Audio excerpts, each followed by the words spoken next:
ശരിക്കും നോക്കിയാൽ വിദ്യാബാലനും ഇതുപോലെ തന്നെയായിരുന്നു. പല റോളുകളും അവർക്ക് റിജക്റ്റ് ചെയ്യപ്പെടുകയും അതിനുശേഷം അവർ വളരെ കഷ്ടപ്പെട്ട് പല സിനിമകളിലും ഇങ്ങനെയൊക്കെയോ കഷ്ടപ്പെട്ട് അവർക്ക് കിട്ടിയ സിനിമകളായിരുന്നു പലതും. പക്ഷെ അവർക്ക് കിട്ടിയിട്ട് പിന്നെ അവരെ പിടിച്ചാൽ കിട്ടാത്ത പോലെ അവർ എല്ലാ സിനിമകളിലും ഹിറ്റായിരുന്നു.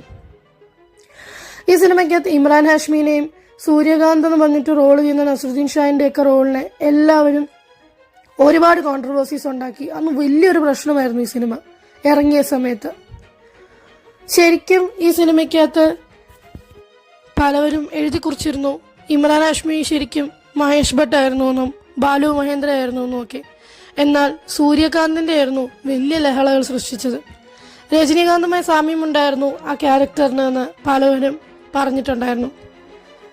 എന്താണ് സത്യാവസ്ഥ എന്നോ എന്താണ് കാര്യങ്ങളെന്നോ നമുക്കറിയില്ല. കാരണം ഇവർ മരിച്ചുപോയല്ലോ.